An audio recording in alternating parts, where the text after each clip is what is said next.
I'm so bored of all of these cases. They're all the same. Typically when we get a case in, I'm pumped to make a video about it, but over the last year, almost every single case we've seen has been a fish tank, and I'm getting bored of them. Usually, if Bindi likes a case, she'll jump on top of it, and almost always, she's right. This is the XPG Invader X BTF, and yeah, it's a fish tank. That costs too much, but what doesn't cost too much is today's video sponsor. This video is brought to you by VIPSCDkey.com. Have you ever installed Windows 11 only to see the watermark of death? You don't need to fork out a couple of $100s for a key. You can grab one from today's video sponsor, from VIPSCDkey.com for a tenth of the price. You can use our code GEAR to get 30% off for this month only. How good is that? That takes that already cheap Windows 11 key and makes it even cheaper. It's easy as placing your order. Bingo bango. You've got your new key on your orders page. You chuck that key into the activation screen and you're good to go. No more watermark of death. Use code GEAR to get 30% off for this month only. Link in the description. On with the video. Back to you, Nick. For panel removal, you got to start off by removing the top panel. There's two captive thumb screws on the rear. Loosen those screws and then pull the panel away from the case. Next, you want to remove the side panel. To remove that, you loosen the two captive thumb screws on the rear, and then you want to lift the panel straight up and then away from the case. Next, you want to remove the rear panel. There's two captive thumb screws on the back of the case, and this one is a little bit different. This one slides back, and then you can pull it away from the case. To remove the front panel, you want to loosen two screws on the back side of the case, and then you'll want to use your thumb on the edge and push it away. Be careful though, because these panels can be very smashy. I'll just pop that and lift that. You know where it goes. Lastly, we'll want to remove this panel here. There's three screws to remove this. I would highly recommend removing this, otherwise it's going to be a nightmare to build in. And then you can lift that away from the case. There's two magnetic dust filters. This is the one from the side panel, but there's also one on the top panel of the case. So if you're worried about dust getting inside, you should be okay. Not only that, there's a dust filter that runs along the entire bottom edge of the case, and it's pulled out from the side. Basically, you just want to yank it out and away you go. I mean, that's if you need to clean it. Get back in there. For power supplies, the Invader X BTF supports a maximum length of 240 millimeters. With this removable rear bracket here, it has 4 captive thumb screws. One thing that confuses me about this is, why didn't they just use 2 screws? It would have made a whole lot more sense and actually would have saved a bit of money. But you know, it is what it is. We'll get to all of that towards the other part of the video. As for SSD and hard disk support, the Invader X BTF will support up to 3 2.5-inch drives or 3 3.5-inch spinning rush drives on this rear bracket here. Invader X BTF has 5 pre-installed fans in total. The 3 on the side and the one at the bottom all have reverse pitch blades, which means they work as intake. They appear to be exhaust, but they're not. This is very common, and we see this with almost every single case with side mounted fans. Now, not only that, there is also a single 120mm fan pre-installed on the back. This has regular pitch fan blades, so this one works as exhaust. On top of all that, all of these fans are 3-pin 5-volt addressable RGB. However, these fans are not PWM, they're DC powered fans, and they're 3-pin fans. And there is no RGB controller for this, so you will need to use your motherboard RGB to control the fan's speed and lighting. I moved the case, and yeah, I was gonna do a flex test, and this, I wasn't even trying to flex test it. I just like put my hand on it to move the case, and the whole thing bent. This is cooked, right? I'm gonna have to bend it back. So that's the reverse flex test. As you can see, well, yeah, that is not good. That is insanely flexy. Now, with saying that, this is something that we have to be aware of. You're not gonna be bending the case all of the time and like flexing it. But the issue with this is, if you are building, and let's say you're putting a little bit of force on while you're installing your top radiator, you could do that and bend the case. I wasn't even trying to flex test. This just happened naturally with me moving the case around. This is not looking good.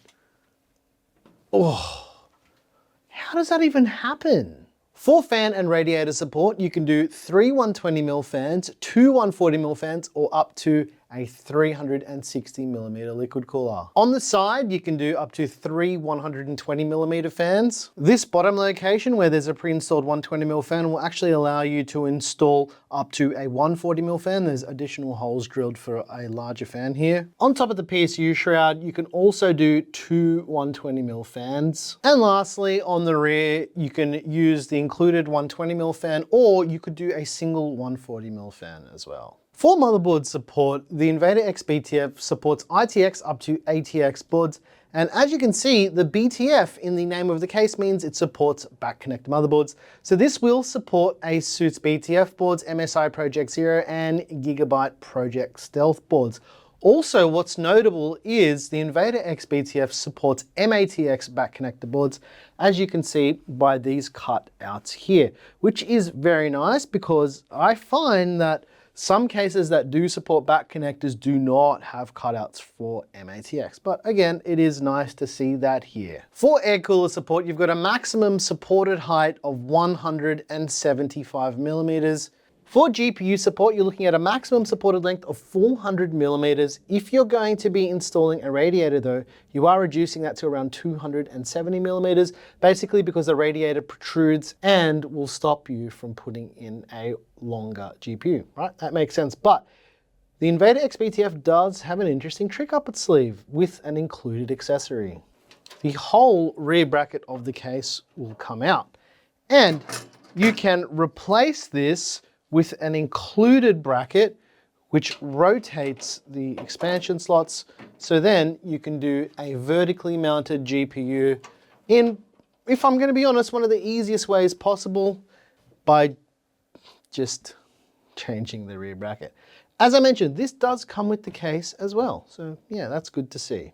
And it will support up to 4-slot GPUs there too, with plenty of clearance between the side panel and where a 4-slot GPU would potentially end. There's also this included XPG magnetic GPU support stand that comes with the case as well, in case you're interested. Look how magnetic it is. For case wiring, you've got a USB Type-C cable. There's also all the connectors for all this front panel lights and switches. There's a front panel audio connector and a USB Type-A connector as well. Well, for USB 3.2 that is. On the front, we've got a power button, we've got a reset button, 2 USB Type-A ports, a combined headphone and microphone jack, and a USB Type-C port right there, see? See, get it, see? It's not Type A, it's Type C. That's everything I think you need to know about the XPG Invader X BTF for now. How about that bit of flex though? All right, let's do a build, test the thermals, then I'll let you guys know if this is worth your hard-earned money. I'm a bit concerned about the quality here, if I'm being honest, but we'll find that all out when we build. Let's do that.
let's take a look at the thermals of the XPG Invader X BTF. What you're seeing on your screen right now is the thermals are quite good. They're not terrible, but keep in mind we've got a 360mm liquid cooler, and this GPU just really doesn't get that hot. So, you know, in terms of the parts that I selected, the only reason why is because this is a BTF case, and I wanted to use BTF hardware because it's got BTF in the name. So let's say it one more time for the people up the back, BTF. If you're interested in the rest of the hardware, there's a PC part picker list down below in the description. Maybe it's there, I'm not sure if it's there by the time this video goes live, but we'll add it eventually. But I really need to talk about this case from XPG, and I've got a couple of things to say about this. First of all, XPG, you guys have been making cases for quite a while, and you're still making some really big rookie mistakes. First of all, the build quality, I've seen other reviews say it's good. It's really not that good. It's average. As well as that, it's got some really strange choices. Say for instance, the back hard drive and SSD holder. Why is that using screws? That's really weird. 3 screws for that panel. They could have easily have made that a swinging hinge panel and probably cost less in tooling. Just saying. Breakout PCIe slot covers. Why? This doesn't make it cheaper. It's still the same amount of metal. This is a very strange choice. I guess the biggest problem with the Invader X BTF is the fact that it's not doing anything new. And to be honest, guys, making videos about the same case over and over, it just isn't fun anymore. Show me something different. I know there's only a few ways to reinvent the glass box, but surely if you want to do something that grabs my attention, especially when you're sending it out to reviewers, do something different. This is almost a carbon copy of the Corsair 3500X, a carbon copy of the Antec C3. All of these cases from everyone are exactly the same, and how can I be passionate about covering this stuff if it is all exactly the same? At least in the 90s, when the cases were all beige, they had different front panels. Colors. I remember having just a simple red or yellow case, or alien green. Yeah, the Alienware cases. It was just like Chief Tech and Antec and all these companies were making outlandish colors. Even Deep Cool with the pink case and the teal case I made a couple of years ago. What happened to that? Everything is just black and white, and it's boring to talk about. Now, I'm not focusing this directly at XPG, but companies are making a big deal about how good their cases are and that we should be excited. I wish that XPG had made this half the price of what it is, get rid of the fans, and make a budget case to properly compete. People like me are getting bored with seeing the same thing over and over. There's plenty of other things to be critical about, but the reality is for the XPG Invader X BTF, I'm just gonna say it straight up, don't buy this case. It's really, really not worth the money because the price is all over the place, and I'm not even sure XPG knows what the price is supposed to be, because this case, at least in Australia, is 199 Aussie dollars. And for that money, there's way better cases that have similar layouts. You've got stuff like the Antec C3, even the Antec C8. I get that this has 5 included fans, but they're not good fans. I'm not saying that XPG makes terrible products. Their memory and storage is really, really good, but their cases have always been a bit hit and miss for me. It's been maybe 4 or 5 years since we've done an XPG case on the channel, and you think they would have learnt something, especially when the last case I looked at was good. I'm not feeling it, and there's just many better options out there. That's how the cookie crumbles. 199 Aussie dollars for this. I don't know how much that equates to in US dollars. I think they said they had a version previously that had a riser cable for 169 US dollars, and they removed the riser cable to make it cheaper. But even still, there's many Antec cases, many Montec cases, many Corsair cases. There's heaps of other cases that I would buy over this any day of the week. Yep, that's it. I'm your boy Nick with Gear Seekers. You peak, we seek, and I'm feeling a little bit disappointed because I had high hopes for this because XPG has made some excellent cases and excellent products over the years, but this ain't one of them. Skip it. Thanks for watching.